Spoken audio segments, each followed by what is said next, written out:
Morning students, as you know we were doing the chapter income from house property. आज हम उसका practical calculation शुरू करेंगे। मैंने आपको बताया था जब हम हाउस प्रॉपर्टी की बात करते हैं, हाउस प्रॉपर्टी में हमें हमेशा निकालनी होती है उस प्रॉपर्टी की एनुअल वैल्यू, क्योंकि basis of charge annual value है। बेसिस ऑफ चार्ज का मतलब होता है कि टैक्स किसके ऊपर लगेगा, टैक्स लगेगा उस प्रॉपर्टी की एनुअल वैल्यू के ऊपर। तो इसका मतलब हमें एनुअल वैल्यू निकालना सीखना ज़रूरी है। आज मैं आपको बताऊंगी कि हम एनुअल वैल्यू कैसे निकालते हैं। बहुत ही इजी होता है। देखो इसकी हेडिंग पढ़ो, मैंने लिखा है determination of annual value in case of property let out. अलग अलग केसेस देके मैं आपको बताऊंगी कि मकान कैसा है। ये मैं उस मकान का आपको बता रही हूँ जब आपने मकान किया है लेट आउट। लेट आउट का मतलब क्या होता है? लेट आउट का मतलब होता है कि आपने मकान दे दिया किराए पर। अच्छा, अब जब हम क्वेश्चन करेंगे ना बेटा, आपको 4 इन्फॉर्मेशन गिवन होगी। पहली इन्फॉर्मेशन गिवन होगी एक मकान की म्युनिसिपल वैल्यू, दूसरी इन्फॉर्मेशन गिवन होगी उस मकान की फेयर रेंटल वैल्यू।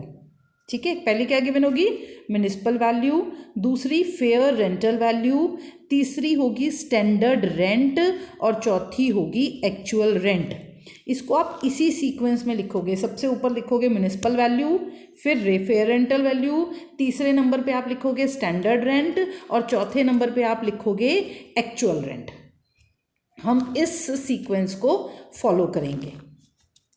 अब एक बात आपको और बताती हूँ मैं, जैसे मैंने आपको बताया कि हमने ये सीक्वेंस को फॉलो करना है। म्युनिसिपल वैल्यू होता क्या है? म्युनिसिपल वैल्यू का मतलब होता है कि म्युनिसिपैलिटी में उस प्रॉपर्टी की क्या वैल्यू है। हमारी प्रॉपर्टी की एक वैल्यू ज़रूर म्युनिसिपैलिटी में होती है कि म्युनिसिपैलिटी के रिकॉर्ड के हिसाब से हमारी प्रॉपर्टी की क्या वैल्यू है, म्युनिसिपल रिकॉर्ड में ये प्रॉपर्टी कितनी वैल्यू पे रजिस्टर्ड है। तो म्युनिसिपल वैल्यू वो होती है, वो आपको निकालनी नहीं होती, वो हमेशा क्वेश्चन में दी होती है। सेकेंड पॉइंट होता है fair rental value. Fair rental value क्या होता है? देखो मैंने आपको 4 चीज़ें बताई हैं। फर्स्ट मैंने आपको बताई है म्युनिसिपल वैल्यू, इसको हम ऐसे लिख देते हैं म्युनिसिपल वैल्यू। दूसरी चीज़ मैंने आपको बताई फेयर रेंटल वैल्यू। तीसरी चीज़ मैं आपको कह रही हूँ स्टैंडर्ड रेंट और चौथी चीज़ मैं कह रही हूँ एक्चुअल रेंट। इसको ना बेटा क्वेश्चन में आपको कोई भी क्वेश्चन आता है आप सीक्वेंस यही फॉलो करेंगे। मतलब आप ये नहीं कर सकते कि आप फेयर रेंटल वैल्यू पहले नंबर पे लिख दें और म्युनिसिपल वैल्यू दूसरे नंबर पे लिख दें। नहीं, इनकी सीक्वेंस फिक्स्ड है। हमेशा नंबर 1 पे हमने लिखना है म्युनिसिपल वैल्यू, नंबर 2 पे फेयर रेंटल वैल्यू, नंबर 3 पे स्टैंडर्ड रेंट और नंबर 4 पे एक्चुअल रेंट। पहले तो ये सीक्वेंस आप लर्न करें, municipal value, fair rental value, standard rent और एक्चुअल रेंट। ये इन्फॉर्मेशन आपको क्वेश्चन में गिवन होगी। ठीक है, तो आपने क्या करना है, फॉर्मेट बनाना है। म्युनिसिपल वैल्यू, उसके सामने जितनी म्युनिसिपल वैल्यू दी हुई है सामने लिख देना। फेयर रेंटल वैल्यू, जितनी फेयर रेंटल वैल्यू उस मकान की क्वेश्चन में दी हुई है वहाँ पे लिख दीजिए। स्टैंडर्ड रेंट जितना दिया हुआ है लिख देंगे, एक्चुअल रेंट जितना दिया हुआ है उतना लिख देंगे। एक्चुअल रेंट आपको पर मंथ का गिवन होगा, उसको 12 से मल्टीप्लाई कर लेना, पूरे साल का आ जाएगा। क्लियर है? अब मैं आपको बताती हूँ ये चारों होते हैं क्या है। MV का मतलब है म्युनिसिपल वैल्यू, जैसे कि मैं आपको बता रही थी एक प्रॉपर्टी की म्युनिसिपैलिटी में कितनी वैल्यू रिकॉर्डेड है, वो म्युनिसिपल वैल्यू होती है, क्वेश्चन में हमेशा आपको गिवन होती है।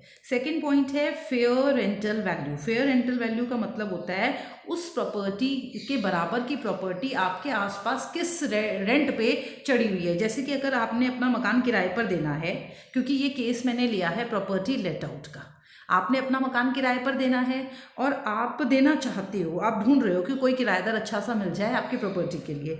तो आपको पता है कि मेरे जैसे बिल्कुल सेम मेरे जैसा मकान सामने बना हुआ है, जैसे मेरा डबल फ्लोर है, डबल स्टोरी है, सामने भी डबल स्टोरी बना हुआ है और उनकी जो हाउस है वो 20,000 रुपीज़ पे रेंट पे गया है। मतलब साल का 2,40,000 रुपया उनके पास रेंट आ रहा है। तो आपको अंदाज़ा है कि जब उनका 20,000 पे गया तो मेरा भी 20,000 के रेंट पे आराम से मुझे कोई किराएदार मिल जाना चाहिए, क्योंकि ये रेंट चल रहा है। तो इसको हम कहते हैं फेयर रेंटल वैल्यू, कि हमारे आसपास की प्रॉपर्टी इस रेंट पे किराए पे चढ़ जाती है तो हमें भी इतना रेंट तो आराम से मिल जाएगा। This is fair rental value. समझ आया?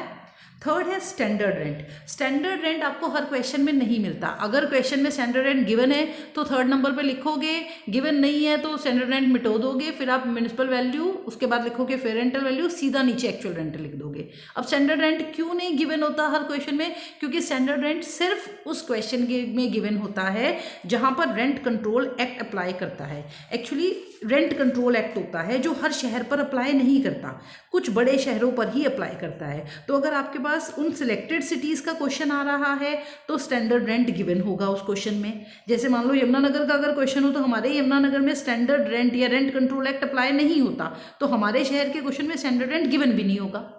ठीक है।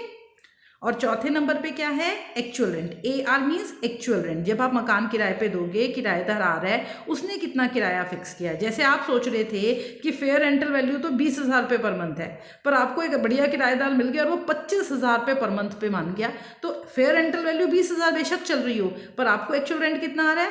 25,000 पर मंथ। इसको 12 से मल्टीप्लाई कर लेना, पूरे साल का हो जाएगा। ठीक है। अब मैं आपको बताती हूँ हम कैलकुलेशन कैसे शुरू करते हैं। मैंने इन सब का मतलब बता दिया। अब मैं आपको सिखा रही हूँ calculation of annual value in case of property let out. अगर आपने अपनी प्रॉपर्टी किराए पर दी है तो आप उस प्रॉपर्टी की एनुअल वैल्यू कैसे निकालोगे? एनुअल वैल्यू क्यों निकालनी है? एनुअल वैल्यू इसलिए निकालनी है क्योंकि अगर एनुअल वैल्यू गिवन नहीं होगी तो हम टैक्स कैसे लगाएंगे? टैक्स तो एनुअल वैल्यू पे लगता है। अब एनुअल वैल्यू निकालने के लिए पहले आप देख लेना कि आपको जो क्वेश्चन पेपर में आया है उसमें स्टैंडर्ड रेंट दिया हुआ है कि नहीं दिया हुआ। देखो ये मैंने ऊपर लिखा है where rent control act does not apply. मैं आपको वो क्वेश्चन करा रही हूँ कि मान लो आप क्वेश्चन उन शहरों का कर रहे हो जैसे कि यमुनानगर है जहाँ पर रेंट कंट्रोल एक्ट अप्लाई नहीं करता, तो इसका मतलब आपको क्या गिवन होगा? आपको गिवन होगा municipal value, fair rental value और एक्चुअल रेंट। अब आप एनुअल वैल्यू कैसे निकालोगे? सबसे ऊपर लिखिए म्युनिसिपल वैल्यू, उसके बाद लिखिए फेयर रेंटल वैल्यू। इन दोनों में से जो भी हायर होगा ना, सपोज म्युनिसिपल वैल्यू, मान लो म्युनिसिपल वैल्यू है 1,000 रुपये और फेयर रेंटल वैल्यू है 1,500 रुपये, तो इन दोनों में से जो भी ज़्यादा है वो आपने ले लेना है और उसको हम कह देंगे एक्सपेक्टेड रेंट। जो भी ज़्यादा है, जैसे कि 1,000 ज़्यादा है कि 1,500 ज़्यादा है? 1,500 ज़्यादा है, तो 1,500 रुपये हमारा बन गया एक्सपेक्टेड रेंट। क्लियर है इतनी बात? म्युनिसिपल वैल्यू और फेयर रेंटल वैल्यू में से विच एवर इज हायर हमने ले लेना है। ठीक है। तो जो भी हायर है उसको आप कंपेयर करेंगे अब एक्चुअल रेंट के साथ। मान लो आपका आया एक्सपेक्टेड रेंट हमने कितना लिया था? 1,500 और एक्चुअल रेंट जो है वो है 2,000 रुपये। अब बताइए वो हायर क्या है? 1,500 ज़्यादा है कि 2,000 ज़्यादा है? क्योंकि इन दोनों में से भी हमने हायर लेना है, 2,000 ज़्यादा है, तो ग्रॉस एनुअल वैल्यू जो है वो क्या बन जाएगी? 2,000 रुपये। Actual rent gross annual value बन गया जो कि 2,000 रुपये है। समझ आया ये? मतलब हमने क्या करना है? म्युनिसिपल वैल्यू और फेयर रेंटल वैल्यू में से हायर ले लेना है। ठीक है। और फिर उसको यहाँ पे नीचे एक्चुअल रेंट भी लिख देती हूँ। मान लो वहाँ पे अलग अलग मत लिखो। Municipal value, fair rental value में से देखो जो भी हायर है उसको कंपेयर करो एक्चुअल रेंट के साथ। इन दोनों में से जो भी हायर है वो आंसर बन जाएगा। तो रूल क्या है? Higher higher higher. क्लियर हो रहा है बेटा ये बात? ठीक है। तो प्रॉपर्टी लेट आउट में जहां पर स्टैंडर्ड रेंट गिवन नहीं है, हमें क्या क्या इन्फॉर्मेशन गिवन होगी? म्युनिसिपल वैल्यू गिवन होगी, फेयर रेंटल वैल्यू गिवन होगी, और क्या गिवन होगा हमें गिवन होगा एक्चुअल रेंट। हमने पहले म्युनिसिपल वैल्यू और फेयर रेंटल वैल्यू में से देखना है जो भी हायर है। ठीक है। हायर, उस जो हायर है वो बन जाएगा एक्सपेक्टेड रेंट। फिर उसको कंपेयर करना है एक्चुअल रेंट में से। उन दोनों में भी जो भी हायर है वो ले लोगे और वो हमारा बन जाएगा ग्रॉस एनुअल वैल्यू। आपने ग्रॉस एनुअल वैल्यू ही निकाल के दिखानी है, यही आपका आंसर है। मैं आपको एक एग्जांपल देती हूँ, करके दिखाऊँ मुझे और बताओ ग्रॉस एनुअल वैल्यू क्या है। मान लो जो म्युनिसिपल वैल्यू है वो है 20,000। लिखो इसको, मुझे आपने ग्रॉस एनुअल वैल्यू निकाल के बताना है। Municipal value is 20,000 and fair rental value is 15,000। अब मुझे बताओ एक्सपेक्टेड रेंट क्या बनेगा? क्या होता है म्युनिसिपल वैल्यू और फेयर रेंटल वैल्यू में से हमने क्या देखना होता है? हायर। जो भी हायर होता है वो बन जाता है एक्सपेक्टेड रेंट। तो एक्सपेक्टेड रेंट क्या बन गया? 20,000। 20,000 बन गया ना एक्सपेक्टेड रेंट, क्योंकि इन दोनों में से हायर देखना है। 20,000 एक्सपेक्टेड रेंट हो गया। अब आपको एक्चुअल रेंट जो है वो है 30,000। मतलब हमारे पास एक्सपेक्टेड रेंट कितना आया था? 20,000 और एक्चुअल रेंट गिवन है 30,000। ग्रॉस एनुअल वैल्यू निकाल के बताओ। एक्सपेक्टेड रेंट और एक्चुअल रेंट में से जो भी हायर होगा वो बन जाएगा ग्रॉस एनुअल वैल्यू। मतलब इस क्वेश्चन में ग्रॉस एनुअल वैल्यू क्या है? 30,000। तो हमारा रूल क्या है, हायर हायर, इन दोनों में से भी हमने हायर लेना है और जो आंसर आएगा उसमें से और एक्चुअल रेंट में से भी हमने हायर लेना है और वो हायर बन जाएगा हमारा आंसर, मतलब ग्रॉस एनुअल वैल्यू। हमने ग्रॉस एनुअल वैल्यू ही निकालना सीखना है। आगे इतना समझ। अच्छा, अब इसके बाद हमने क्या करना है, आपको मैं एक आधा क्वेश्चन देती हूँ, आप वो करिए। आप बुक का HC मेहरोत्रा का एग्जाम्पल नंबर 1 निकालिए। एग्जाम्पल नंबर 1 में म्युनिसिपल वैल्यू दी हुई है, फेयर रेंटल वैल्यू दी हुई है और एक्चुअल रेंट दिया हुआ है। उस क्वेश्चन को आप खुद करिए। उसमें आप क्या करेंगे, जैसे मैं फर्स्ट पार्ट करती हूँ, म्युनिसिपल वैल्यू दिया हुआ है 30,000, फेयर रेंटल वैल्यू दिया हुआ है 36,000। रूल क्या कहते हैं, म्युनिसिपल वैल्यू और फेयर रेंटल वैल्यू में से क्या लेना है, हायर। म्युनिसिपल वैल्यू है 30,000, फेयर रेंटल वैल्यू है 36,000, तो हायर क्या है 36,000। फिर इस 36,000 को आप किससे कंपेयर करेंगे, एक्चुअल रेंट से। एक्चुअल रेंट है 32,000, 32,000, उन दोनों में से भी हायर लेना है। तो ग्रॉस एनुअल वैल्यू क्या बन गई, 36,000 आपकी बन गई ग्रॉस एनुअल वैल्यू, आंसर आ गया। तो एग्जाम्पल नंबर 1 बेटा खुद करिए, इसी पे बेस्ड है, ठीक है। प्रॉपर्टी लेट आउट का क्वेश्चन है और सेम यही क्वेश्चन है जहाँ पे रेंट कंट्रोल एक्ट अप्लाई नहीं कर रहा। अच्छा, उसको करने के बाद फिर जब आप एग्जाम्पल नंबर 1 कर लेंगे, फिर आप मेरा आगे वीडियो देखिएगा, फिर मैं आगे समझाऊंगी। अब मैं एग्जाम्पल ले रही हूँ जब हमें रेंट कंट्रोल एक्ट दिया हुआ है, क्योंकि अभी मैंने आपको एग्जाम्पल लेके बताया था उस प्रॉपर्टी का जो आप किराए पर दे रहे हो पर रेंट कंट्रोल एक्ट अप्लाई नहीं कर रहा। जब नहीं कर रहा था तो पिछले आप उसमें जाकर देख भी सकते हैं, तब हमारे पास सिर्फ municipal value, fair rental value और एक्चुअल रेंट था, स्टैंडर्ड रेंट नहीं था। पर इस क्वेश्चन में क्योंकि रेंट कंट्रोल एक्ट अप्लाई करता है तो इस क्वेश्चन में हमें कंप्लीट इन्फॉर्मेशन गिवन होगी। वो इन्फॉर्मेशन क्या होगी, number 1 is municipal value, number 2 is fair rental value, number 3 is standard rent and number 4 is actual rent। हमें ये चारों की चारों इन्फॉर्मेशन गिवन होंगी। जब ये चारों इन्फॉर्मेशन गिवन होगी तो हम ग्रॉस एनुअल वैल्यू कैसे निकालेंगे, सेम वही म्युनिसिपल वैल्यू और फेयर रेंटल वैल्यू में से विच एवर इज हायर हमने लेना है। क्लियर है, म्युनिसिपल वैल्यू और फेयर रेंटल वैल्यू में से जो भी हायर है वो आपने लेना है। उसके बाद आपने क्या करना है, फेयर रेंटल वैल्यू जो भी आपके पास आंसर आया उसको कंपेयर करेंगे हम स्टैंडर्ड रेंट से, और यहाँ पर हमने लेना है इन दोनों में से जो भी कम है, लोअर। म्युनिसिपल वैल्यू और फेयर रेंटल वैल्यू में से जो भी ज़्यादा था, मान लो म्युनिसिपल वैल्यू था 10 रुपये और फेयर रेंटल वैल्यू था 20 रुपये, ये 10 रुपये और ये मान लो ये है 20 रुपये, तो आपने हायर लेना है। हायर क्या है, हायर तो है हमारा 20 रुपये, अभी तक 20 रुपये आंसर हो गया। फिर आपने क्या करना है, जो इन दोनों में से आंसर आया, मतलब जो 20 रुपये हमारा आंसर आया, इसको कंपेयर करना है स्टैंडर्ड रेंट में से। इन दोनों में से जो भी लोअर है वो लेना है। मान लो स्टैंडर्ड रेंट 15 रुपये है, तो अब इसमें से और स्टैंडर्ड रेंट में से लोअर क्या है, कम क्या है, 15 रुपये।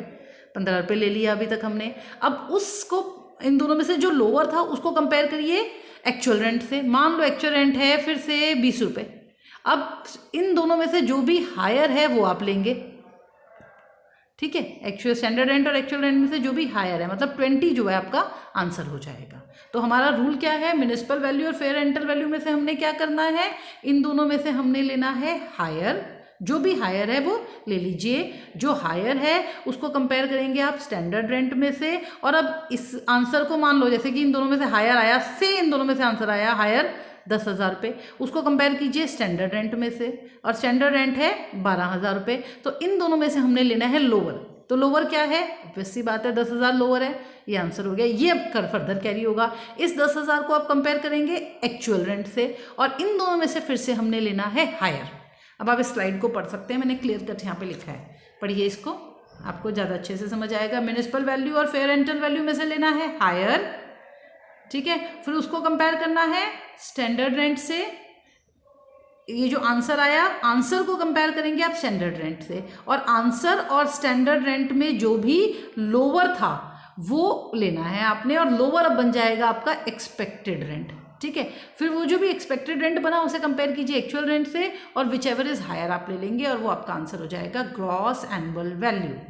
मतलब जब हम यहाँ कर रहे थे तो स्टैंडर्ड रेंट था ही नहीं, तब हम क्या कर रहे थे, हमारा रूल था हायर हायर, मतलब म्युनिसिपल वैल्यू और फेयर रेंटल वैल्यू में से जिसकी भी वैल्यू ज़्यादा है वो लेनी है, और ज़्यादा वाली वैल्यू को कंपेयर करें, ज़्यादा वाली वैल्यू को नाम दे देते हैं हम एक्सपेक्टेड रेंट, जो भी इन दोनों में से ज़्यादा था वो क्या बन गया, एक्सपेक्टेड रेंट, और उसको कंपेयर किया गया एक्चुअल रेंट में से। फिर जो भी ज़्यादा है, मतलब जो भी हायर है, वो आपका आंसर हो जाएगा। आंसर हम कहते हैं ग्रॉस एनुअल वैल्यू। ठीक है, आंसर हो गया ग्रॉस एनुअल वैल्यू, वो हो गया जो आप एग्जाम्पल नंबर 1 अभी करके देख भी चुके हैं। फिर आप करेंगे उस क्वेश्चन लेट आउट का जहाँ पर आपको रेंट कंट्रोल एक्ट अप्लाई होता है, मतलब स्टैंडर्ड रेंट गिवन है, तो आपको म्युनिसिपल वैल्यू गिवन है, फेयर रेंटल वैल्यू गिवन है, स्टैंडर्ड रेंट भी गिवन है और एक्चुअल रेंट भी गिवन है। तब हम क्या करेंगे, इन दोनों में से जो भी हायर है वो लेंगे, जो आंसर आया उसको कंपेयर करेंगे स्टैंडर्ड रेंट में से, और अब जो भी लोअर है वो लेना है। ठीक है, और यहाँ तक आपका एक्चुअल रेंट से पहले, हमेशा कंपेयर करने से पहले जो आंसर आता है उसको कहते हैं एक्सपेक्टेड रेंट। तो जो एक्सपेक्टेड रेंट आपका आया, वो एक्सपेक्टेड रेंट को अब आप कंपेयर करेंगे एक्चुअल रेंट से, और यहाँ पे विच एवर इज हायर आपने लेना है, वो बन जाएगा आंसर, मतलब ग्रॉस एनुअल वैल्यू। अब आप बेटा एग्जाम्पल नंबर 2 बुक का करके देखेंगे, वो सेम यही है। उसमें हमने प्रॉपर्टी लेट आउट की है और वो शहर रेंट कंट्रोल एक्ट में अप्लाई करते हैं, तो मतलब उन पे स्टैंडर्ड रेंट गिवन है उन क्वेश्चंस में। तो आप निकाल के देखिए उस क्वेश्चन को। जैसे मैं एक पार्ट आपके साथ डिस्कस करती हूँ। म्युनिसिपल वैल्यू दी हुई है 30,000, फेयर रेंटल वैल्यू दिया हुआ है 36,000। म्युनिसिपल वैल्यू और फेयर रेंटल वैल्यू में से हायर लेना होता है, 36,000 ज़्यादा है वो ले लोगे। अब उसको कंपेयर करोगे स्टैंडर्ड रेंट से, विच एवर इज लोअर लेना होता है। स्टैंडर्ड रेंट 30,000 है, तो इन दोनों में से लोअर क्या हो गया 30,000, और एक्चुअल रेंट से पहले तक जो भी आता है आंसर उसको कहते हैं एक्सपेक्टेड रेंट। तो एक्सपेक्टेड रेंट क्या बन गया 30,000। उसको कंपेयर कीजिए एक्चुअल रेंट से जो कि इस क्वेश्चन में है 40,000। तो 30,000 और 40,000 में से जो भी ज़्यादा है, 40,000 ज़्यादा है, ऑब्वियस सी बात है, ये बन गया हमारा आंसर, मतलब ग्रॉस एनुअल वैल्यू। ठीक है, यही हमने निकाल के दिखाना है इस क्वेश्चन में एग्जाम्पल नंबर 2 में। तो आप एग्जाम्पल नंबर 1 और एग्जाम्पल नंबर 2 जब बुक का करेंगे अच्छे से, तो आपको ये लेट आउट जहाँ पे स्टैंडर्ड रेंट गिवन है और या स्टैंडर्ड रेंट गिवन नहीं है, वो बड़े आराम से समझ आ जाएगा। जब वो समझ आ जाएगा तब हम फर्दर वाली सिचुएशंस शुरू करेंगे, पर पहले आपने इतना ही करना है। और एक बात मैं आपको और बताना चाहती हूँ कि एक्चुअल रेंट जो है, एक्चुअल रेंट का एक नाम और होता है और वो है डी फैक्टो रेंट। तो अगर वो आपको एक्चुअल रेंट लिख के भेजते हैं या डी फैक्टो रेंट लिखते हैं, मतलब एक ही है, one and the same thing. ठीक है, तो आज आप क्या करेंगे बेटा, एग्जाम्पल नंबर 1 कीजिए और एग्जाम्पल नंबर 2 कीजिए, ये आपको समझ आ जाए, अच्छे से क्लियर हो जाए। फिर हम नेक्स्ट शुरू करेंगे, और नेक्स्ट क्या है हम करेंगे, जब हमने प्रॉपर्टी तो किराए पर ही दी हुई है, लेट आउट की हुई है, पर उसमें आपको अनरियलाइज रेंट गिवन है। अनरियलाइज रेंट मतलब किराएदार आपका रेंट नहीं दे रहा, तब हम क्या करेंगे, वो सिचुएशन मैं आपको नेक्स्ट लेक्चर में कराऊंगी। आज आपने सिंपल सिचुएशंस करनी है। लेट आउट का केस है, स्टैंडर्ड रेंट नहीं गिवन है तब क्या करते हैं, और स्टैंडर्ड रेंट गिवन है तब क्या करते हैं। तो do example number 1 and 2 from book. Thank you class.